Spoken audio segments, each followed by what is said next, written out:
Hello dear students, आशा करता हूँ आप सब लोग घर पर अच्छे होंगे।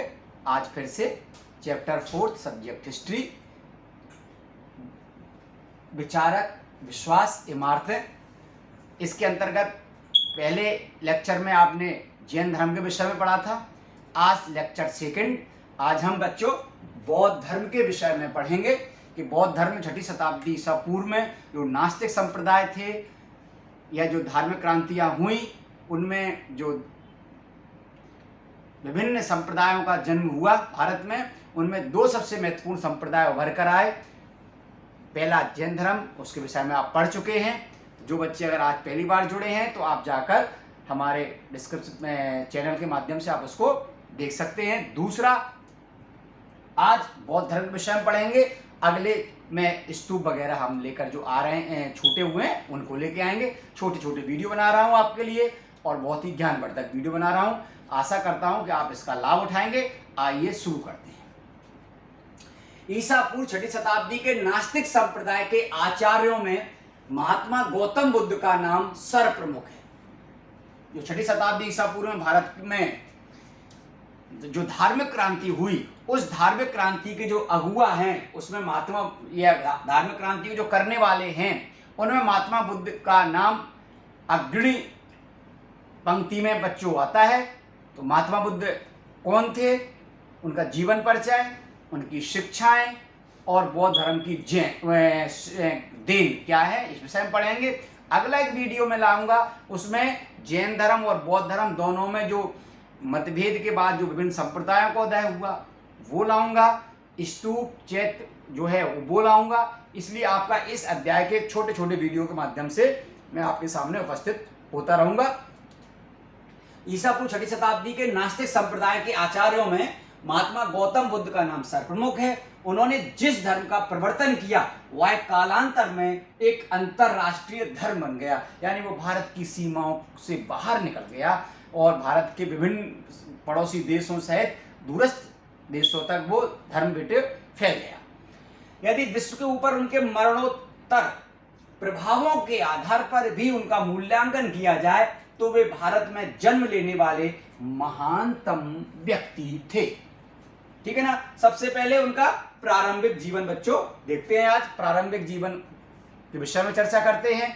आप पेन और कॉपी ले लीजिए, जो इंपॉर्टेंट टॉपिक इसमें लगे आप उनको आप लिख लीजिएगा। गौतम बुद्ध का जन्म लगभग 563 ईसा पूर्व में कपिलवस्तु के लुम्बिनी वन, जो आधुनिक रुक्नदेही में है, में हुआ था। आपके पिता का नाम शुद्धोधन, जो कपिलवस्तु के शाक्यगढ़ के प्रमुख थे, इसलिए महात्मा बुद्ध को शाक्य मुनि के नाम से भी जाना जाता है। बच्चों आप इसको लिख लें, ये बहुत ज्यादा जो प्रतियोगी परीक्षाओं में प्रश्न पूछा जाता है कि शाक्य मुनि के नाम से किसको जाना जाता है, तो महात्मा बुद्ध को शाक्य मुनि के नाम से भी जाना जाता है, क्योंकि वो शाक्यगढ़ के, उनके शाक्यगढ़ राज्य जो था, महाजनपद 16 थे, 10 गणराज्य थे। उन्हीं 10 गणराज्यों में से एक गणराज्य शाक्य गणराज्य था बच्चों। उसके प्रमुख आपके पिता शुद्धोधन थे। ठीक है ना। आपकी माता का नाम महामाया था, जिनका देहांत उनके जन्म के कुछ दिन बाद ही हो गया था। बच्चों यहाँ पर बहुत अच्छी बात आपको बता दूं कि महात्मा बुद्ध की माता को एक रात को सपना आया कि उनके घर में एक सफेद हाथी प्रवेश कर गया। उन्होंने अपने पति से कहा, यानी शुद्धोधन जी से कहा कि मैंने ऐसा सपना देखा है। उन्होंने अपने जो पुरोहित थे और जो जानकार थे उनको बुलाया। उन्होंने जब अपने प्रधानों से, कुल पुरोहितों से बात पर चर्चा की तो उन्होंने कहा कि महाराज, महारानी ने जो सपना देखा है वो बिल्कुल सही है। महारानी गर्भवती हैं। महारानी के उचित समय के बाद या 9 महीने बाद एक पुत्र होगा और वो पुत्र आपका जो होगा वो विलक्षण विशेष प्रतिभा का होगा। यदि आपने उसको नियंत्रण में लेकर और राजा बना दिया तो वो चक्रवर्ती सम्राट बनेगा, और यदि वो संत बन गया तो विश्व में विख्यात होने वाले एक संत बनेंगे। ये उनके आचार्यों ने कहा ये बात। आगे देखते हैं, वो बात उनकी कुछ हद तक सही भी हुई, कुछ हद तक क्या पूर्णतः सही हुई। आओ देखते हैं बच्चों। आपकी माता का नाम माया था, देहांत के जन्म के कुछ दिन बाद ही जन्म के कुछ दिन बाद ही उनका देहांत हो गया था। आपका पालन आपकी माता का नाम माया था, आपका पालन विमाता यानी उनकी मौसी गौतमी प्रजापति ने किया था। आपका पालन राजश्री ऐश्वर्य एवं वैभव के वातावरण में हुआ, क्योंकि मैंने बताया उनके पिता को ऐसा लग रहा था कि कहीं उनके पुरोहितों की कही हुई बात, आचार्यों की कही बात सत्य न निकल जाए, तो अतः उन्होंने गौतम बुद्ध को जीवन की उस समय की जो सारी भौतिक सुख सुविधाएं थी, वो सारी भौतिक सुख सुविधाएं थी। गर्मियों के हिसाब से अलग महल था बच्चों, सर्दियों के हिसाब से अलग महल था, बरसात के हिसाब से अलग महल था, उनके लिए रहने के लिए सुंदर सेवक और सेवकाएं लगे हुए थे।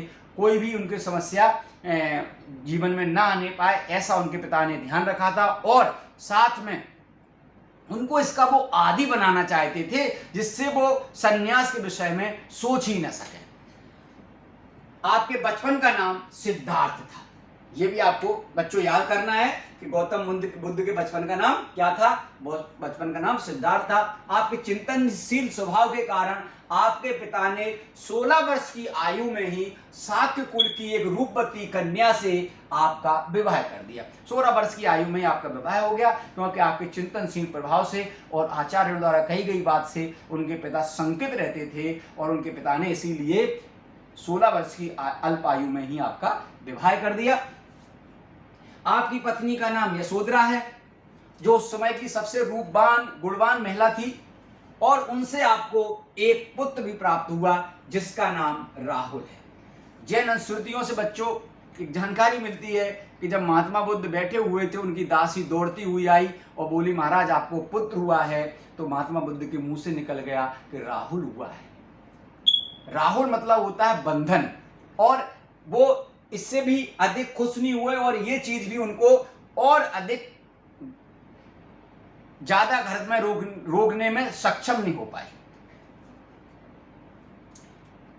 सांसारिक समस्याओं को समझने जानने के उद्देश्य से सिद्धार्थ ने 19 वर्ष की आयु में ग्रह छोड़ दिया, ग्रह को त्याग दिया। इसमें भी एक किंवदंती है कि जब वो बहुत समय से घर कभी शहर में नहीं गए, अपनी राजधानी में नहीं गए, घूमे नहीं, कहीं महलों में रहे, तो उन्होंने एक दिन अपने सारथी से को लेकर पिता की आज्ञा से शहर को घूमने के लिए निकल पड़े बच्चों। सबसे पहले उन्होंने एक मरे हुए व्यक्ति की अर्थी को देखा। उन्होंने अपने साथी से पूछा, ये कौन जा रहा है? कि महाराज मरा हुआ व्यक्ति जा रहा है। बोले कैसे मर जाते हैं, क्या हम भी मरेंगे? उन्होंने कहा, महाराज इस संसार में जो आया है उसको मरना है। आगे गए तो आगे उन्होंने देखा कि एक बहुत जर्जर अवस्था में बूढ़ी महिला जा रही है। बोले सारथी ये कौन जा रहा है? महाराज एक बुजुर्ग महिला जा रही है। बोले इसका शरीर कैसा हो गया, इसकी काया कैसी हो गई है? बोले महाराज एक युवा अवस्था के बाद जब वृद्धावस्था में हम प्रवेश करते हैं तो हमारी अवस्था ऐसी हो जाती है। क्या महाराज हमारी व्यवस्था, क्या मेरी व्यवस्था ऐसी हो जाएगी? उसने फिर से कहा, महाराज सबकी अवस्था ऐसी हो जाती है। आगे जब उन्होंने देखा एक सन्यासी नाचता गाता हंसता हुआ खेलता हुआ जा रहा है। बोले ये कौन जा रहा है, इतना कौन आनंदित हो रहा है? बोले महाराज ये सन्यासी आनंदित हो रहा है। अब उनके जो मन में जो भाव थे और ज्यादा प्रबल हो गए, और इसी सभी चीजों को ध्यान में रखकर एक रात अपनी पत्नी और बच्चों को सोता छोड़ घर से 29 वर्ष की आयु में प्यारे बच्चों वो निकल गए। ज्ञान की प्राप्ति के लिए आप एक स्थान से दूसरे स्थान पर भ्रमण करने लगे। आप बहुत सारे संतों से मिले, अलार कलाम से मिले, एक 5 सन्यासियों से मिले, और आप अंततः मिलते मिलते आप सारनाथ में आ गए, आप गया में आ गए। गया में 6 वर्ष की साधना के पश्चात 35 वर्ष की आयु में वैशाख पूर्णिमा की रात को एक पीपल के वृक्ष के नीचे आपको ज्ञान प्राप्त हो गया।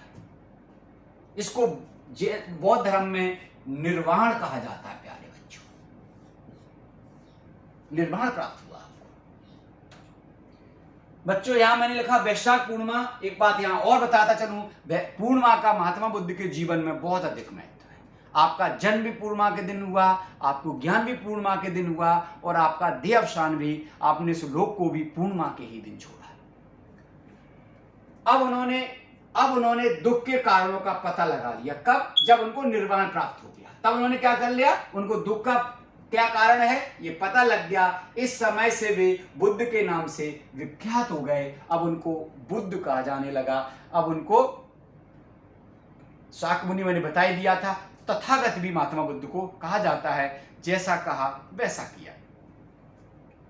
अब आपने ज्ञान प्राप्त करने के बाद बच्चों क्या क्या शिक्षाएं दी, क्या उपदेश दिए। अब ज्ञान प्राप्ति के बाद आपने पूरे भारत का भ्रमण करना शुरू कर दिया और आपने ज्ञान प्राप्ति के बाद लोगों को अपने धर्म में दीक्षित करना शुरू कर दिया। ज्ञान प्राप्ति के बाद उन्होंने लोगों को एक नया मार्ग बताने का एक रास्ता चुना कि किस तरह से हम मोक्ष को प्राप्त कर सकते हैं। और उनका धीरे धीरे बहुत अधिक प्रचार प्रसार हुआ और बड़े बड़े राजघर, चूँकि आप भी राजवंश से थे, आप भी क्षत्रिय कुल से थे, तो आपके साथ बहुत सारे लोग बहुत तेजी के साथ जुड़ने लगे और बौद्ध धर्म एक व्यापक रूप में भारत के सामने क्या कहते हैं उभर कर आया। और महात्मा बुद्ध के शरीर छोड़ने के बाद ये धर्म भारत की सीमाओं को भी लांघ गया। अशोक, कनिष्क, हर्षवर्धन जैसे महान सम्राट आए जिन्होंने बौद्ध धर्म का प्रचार प्रसार बहुत तेजी के साथ किया और न केवल स्वयं अनुयायी बने बल्कि भारत की सीमाओं के बाहर भी पहुँचे। फायान, इत्सिंग, भेनसांग चीनी यात्री भी आए जिन्होंने भारत में धर्म को न केवल पढ़ा समझा वरन यहाँ से बहुत सारी पुस्तकों को ले गए और चाइना, तिब्बत, जापान इधर क्षेत्रों में उसका प्रचार प्रसार हुआ। बच्चों आपकी शिक्षाएं क्या थी?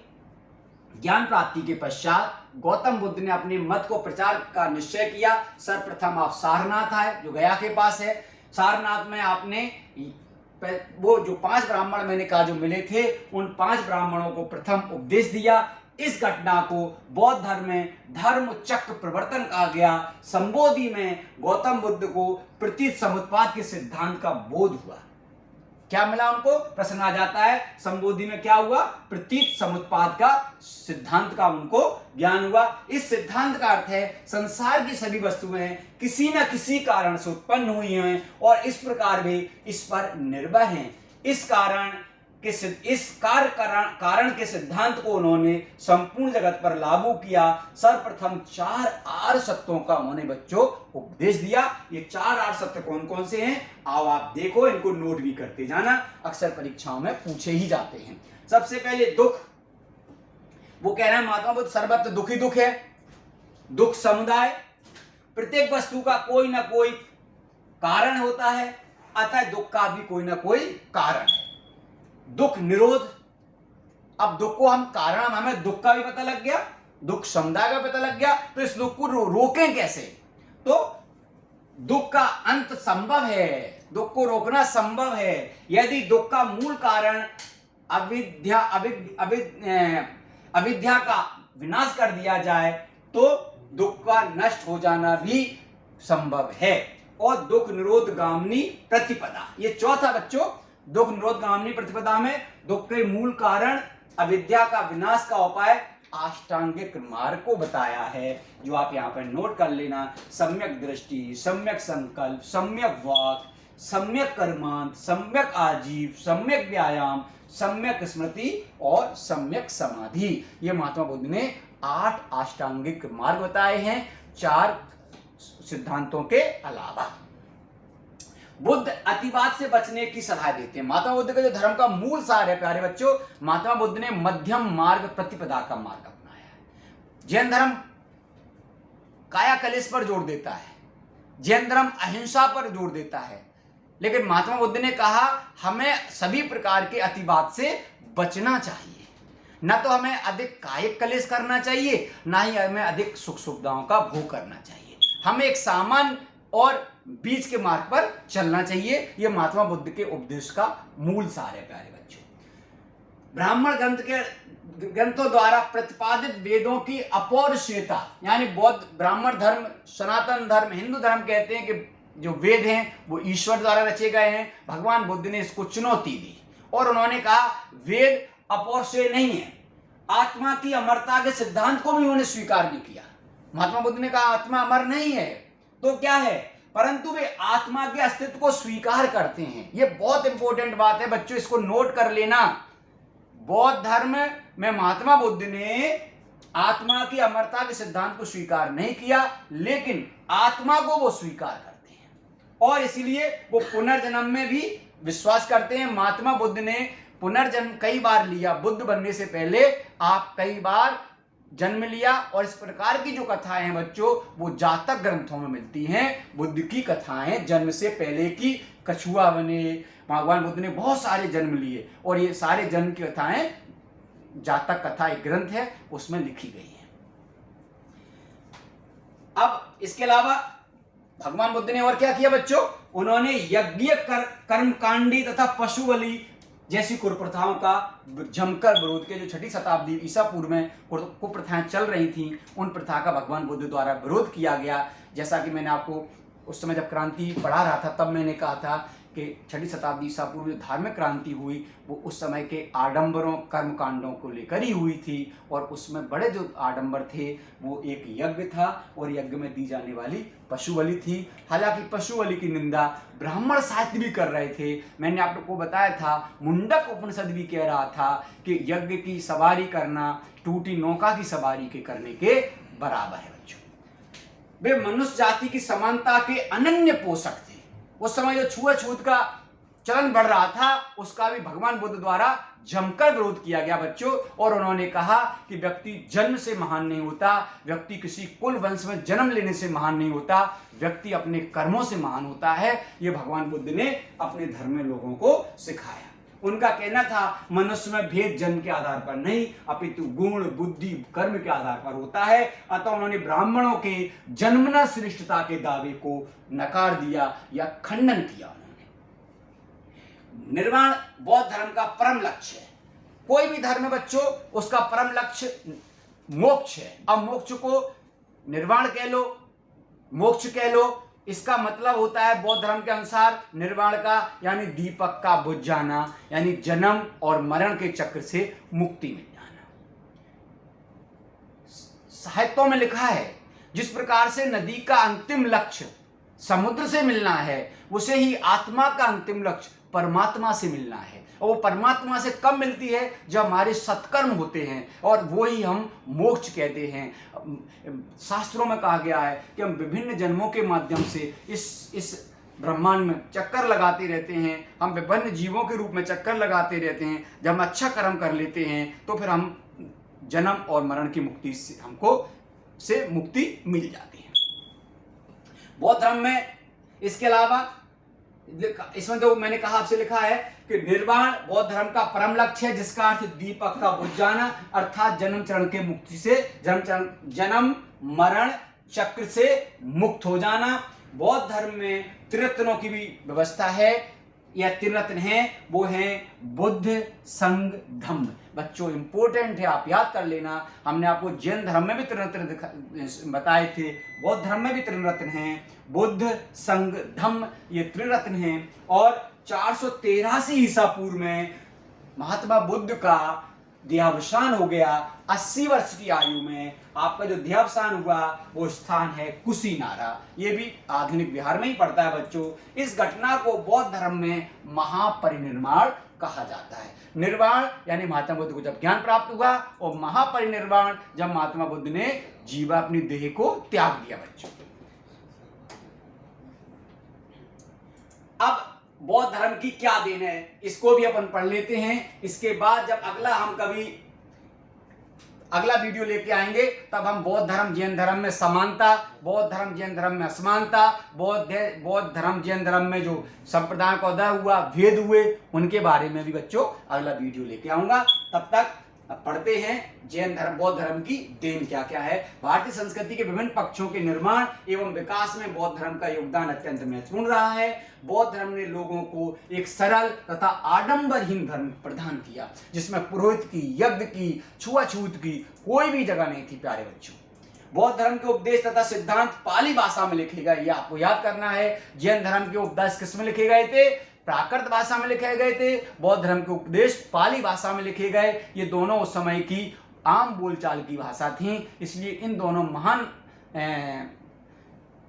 संतों ने, भगवानों ने लोक भाषाओं में अपने प्रवचन देना उचित समझा, जिससे लोग अधिक से अधिक उनके प्रवचनों का लाभ उठा सकें, उनसे जुड़ सकें। तो आपको भी याद रखना है बच्चों, जैन धर्म प्राकृत भाषा में, बौद्ध धर्म पाली भाषा में अपने ग्रंथों को लिखे हैं, प्रवचन दिए गए हैं। बौद्ध धर्म की सर्वाधिक महत्वपूर्ण जो देन है भारत में, वो बच्चों भारतीय कला के क्षेत्र में है। भारतीय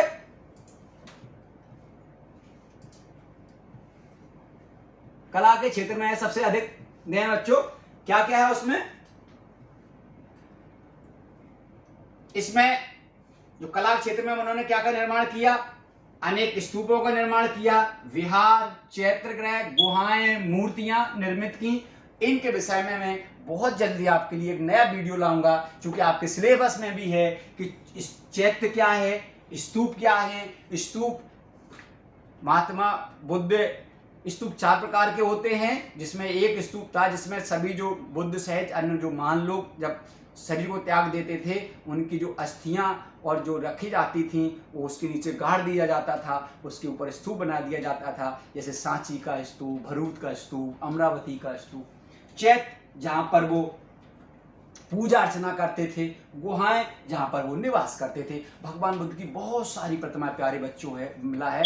मतलब बुद्धा आर्ट के विषय में जितना चर्चा करें उतनी कम है। गांधार कला, मथुरा कला, ये बुद्ध की उस समय की सबसे महान क्या कहते हैं स्थापत्य देन थी। आज दुर्भाग्य से हम गांधार कला को नहीं देख पाते, क्योंकि कुछ आतताइयों द्वारा वो उस गांधार कला की मूर्तियों को नष्ट कर दिया गया तालिबानों के द्वारा। ओसामा बिन लादेन सहित लोगों ने उस समय जो विश्व की सबसे लंबी प्रतिमाएं बच्चों हुआ करती थी।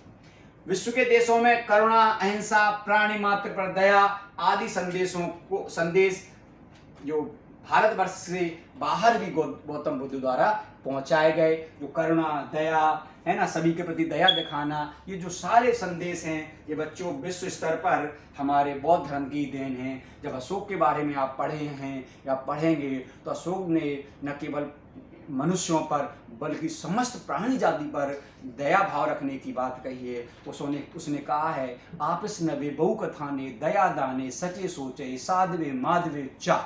मतलब हम जीवों पर दया करें, बुजुर्गों पर दया करें, गुरुओं का, माता पिता का सम्मान करें। और उसने ये बौद्ध धर्म की प्रेरणा से लेकर उसने उस समय न केवल मनुष्यों के लिए वर्ण सभी जीवों के लिए औषधालय भी खुलवाए थे। तो प्यारे बच्चों, आज आपको मैंने बौद्ध धर्म के विषय में पढ़ाया। अगला वीडियो चैत्य अन्य विषयों को लेकर उपस्थित होऊंगा। तब तक के लिए पढ़ते रहिए। जय हिंद, जय भारत।